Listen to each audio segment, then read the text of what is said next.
Right. Good morning, everyone. I am here to present Sustainable, Snappy, Strategic Info Tips for Library Instruction, Library Outreach and Instruction. I'm Megan Kowalski, the Outreach and Reference Librarian for the UDC Library. My email's on the screen if you want to contact me.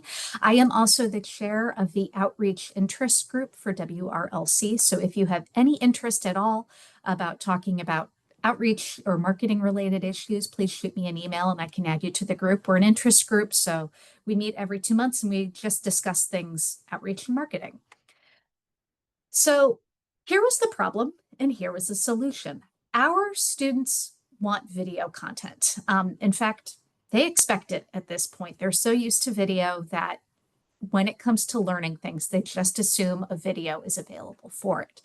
The problem is we are a smaller library. I am a marketing team of one. While I have a great bunch of colleagues when it comes to doing marketing, that's mostly on my plate. And making videos is a time-consuming process.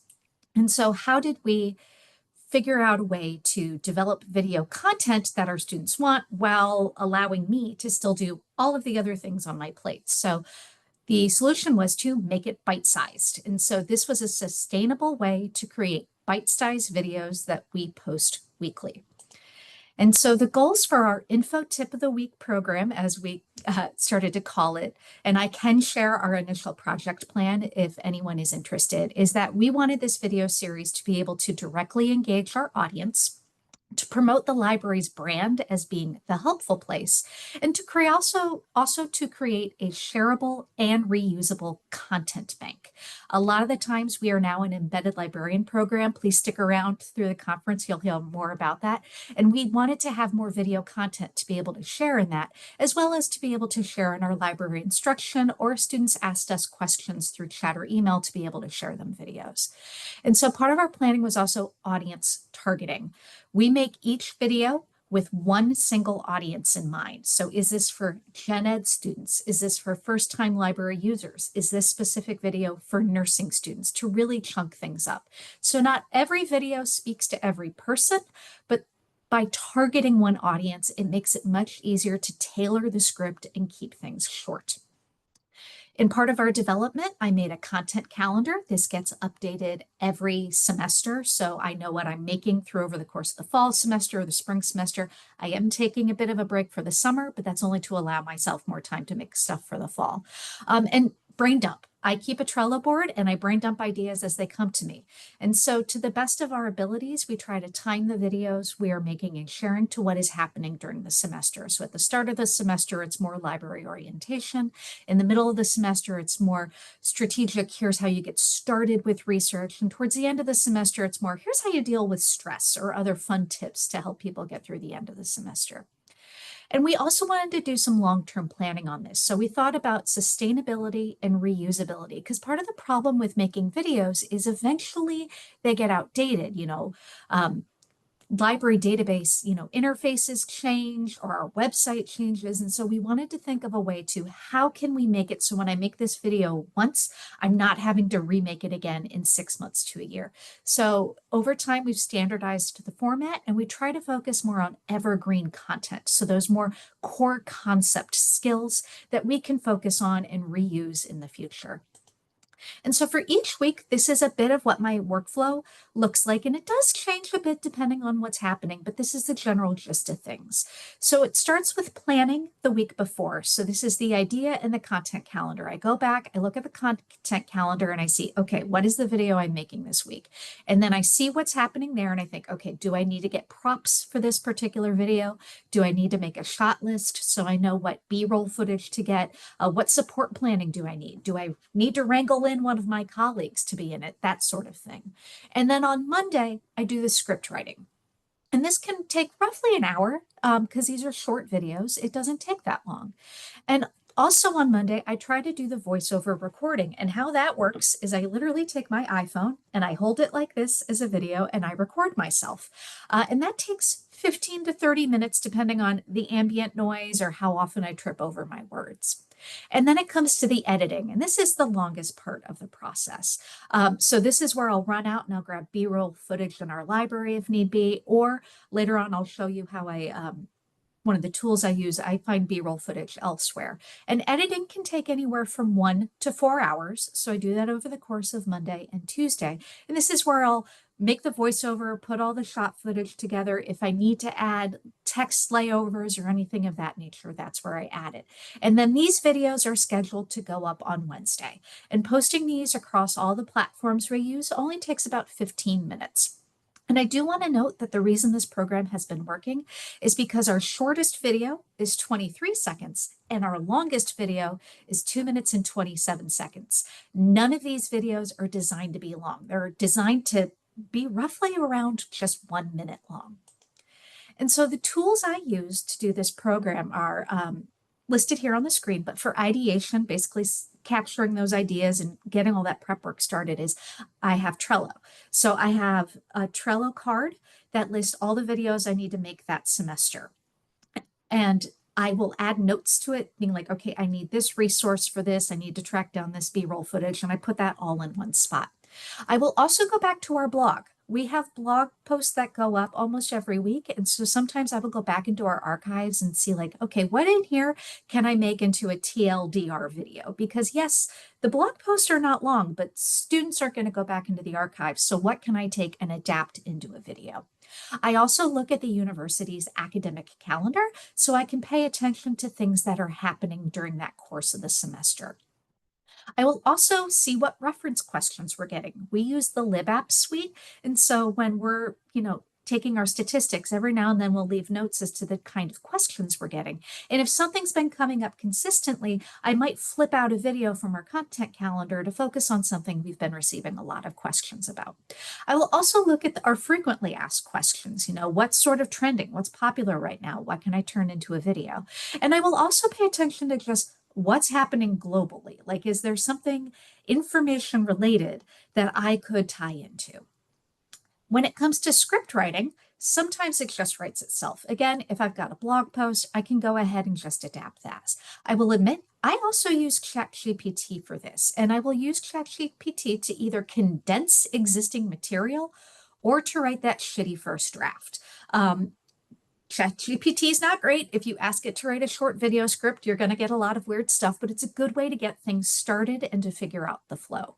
And then I will take these scripts and I personally just write them in my email because I use my inbox as a to-do list, but I have also used Word documents just to keep them up and handy, because when I'm creating the video, I will have the editing screen for the video on one screen and the script that I have narrated on another, so that I know what's coming up so I can figure out how to time the video. When it comes to creation, again, iPhone, I use this for the voiceover and to get B-roll footage. And I will also use this for screen capture, because one of the tricks is when I'm making these videos, they are vertical for the iPhone. They're designed to be viewed on a phone. And so what I will do is I will capture footage using my phone this way around, so it's already formatted correctly. Or because our website can be a little weird when you're trying to capture it horizontally, I'll pull it up on my phone and screen capture that way so that the text is larger. And if students are doing search on their phone or using our website on their phone, they know how to scroll through and, this is what it looks like on mobile. I also use Canva Pro to edit these videos. And this is mostly because it's a fairly easy editing tool. I pay for Pro, but you can also do quite a bit with the free version. And they have some built-in tools that have been greatly useful. They have a built-in library of footage and audio that I can use. And because it's Canva, those things are already licensed. So I don't have to worry about going out and getting the B-roll license.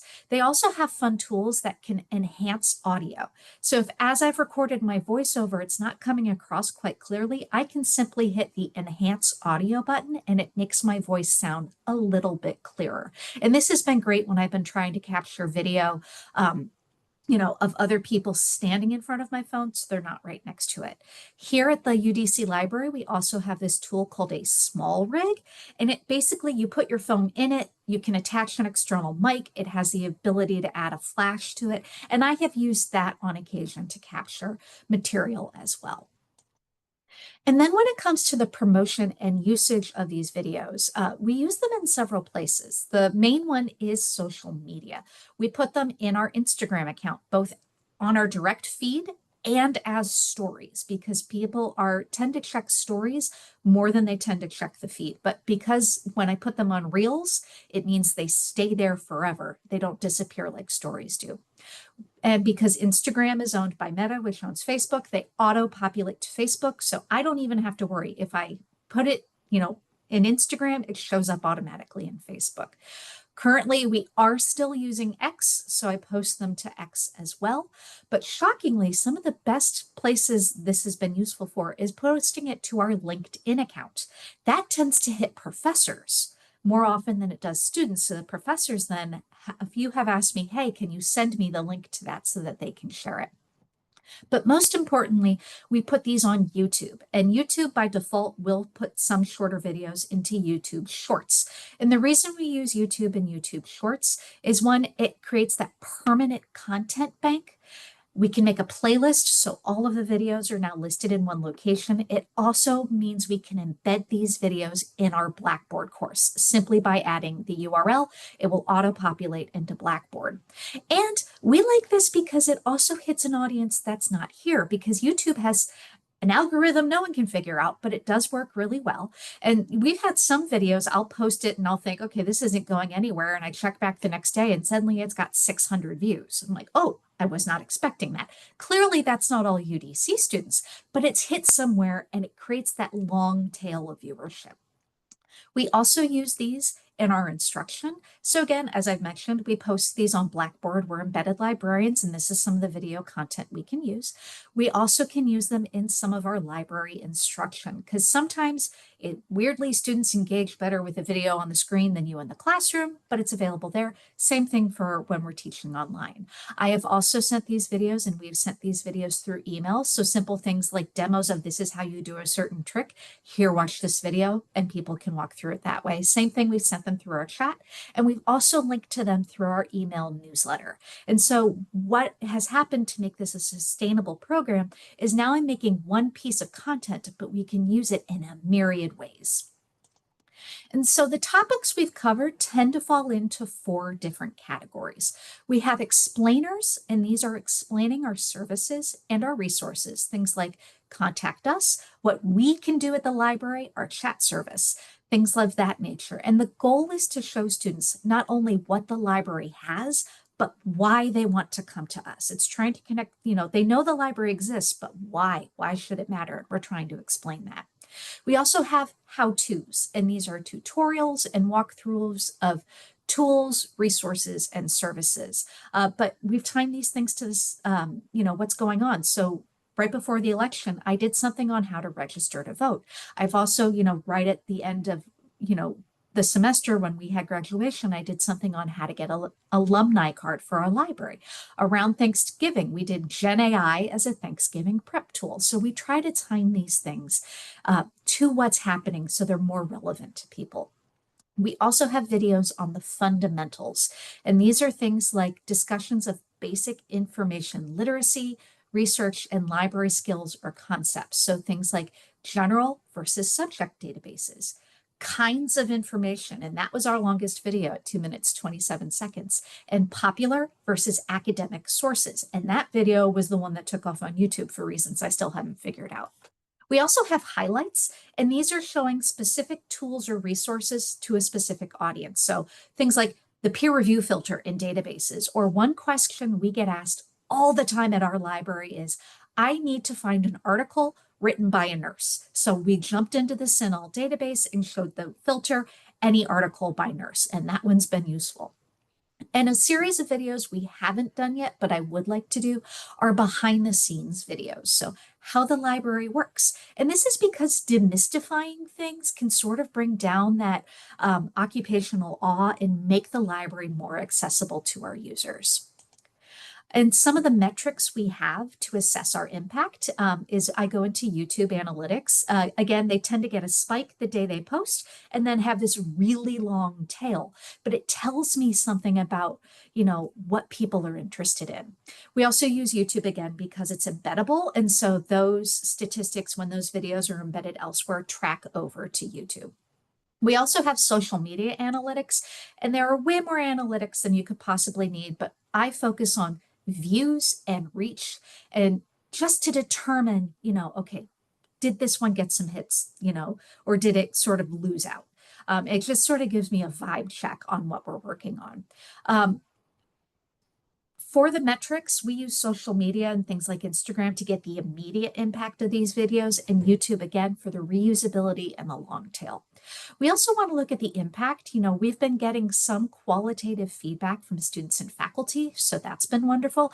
A few people have even said, ooh, I didn't know I could do that, or I wonder if, and when they ask those questions, I'm then able to use that and create new videos in the future. And we also assess the impact by the ability of, can we reuse this and reshare it? Because if I'm making a video and we can only use it once, that's fine, things like registering to vote. But a video, something like our, types of information that we can reuse every semester over and over again, tells me we've made one video that has a lasting impact. Some of the lessons I've learned on doing this project is, one, you want to start small. One short video a week is about what one person like me can handle on top of everything else. It's simply because making good video takes time, takes tools, takes resources. So starting small has made this program sustainable and has kept me from burning out. I'm also planning for reuse, again, making it evergreen so it does not become outdated immediately. I'm also focusing on one single thing per video. So if I'm discussing a concept of Boolean search, I'm not focusing on all of Boolean. I'm focusing on one thing. Like, this video is going to be about using an asterisk. That's it. And so that keeps the video short because they're more, digestible for our students, but they're also more sustainable for me. Also, wherever possible, I'm including the why. Why am I, what's the purpose of learning this? How is it going to help you?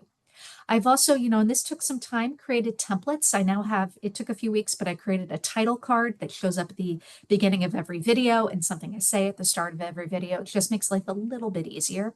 And I make it okay to take breaks. It's okay to miss a week or go on hiatus. Like this summer, we're not going to have a lot of students around, so I shouldn't be killing myself trying to make content. Over the winter break, no one's paying attention to our videos, so I go on hiatus.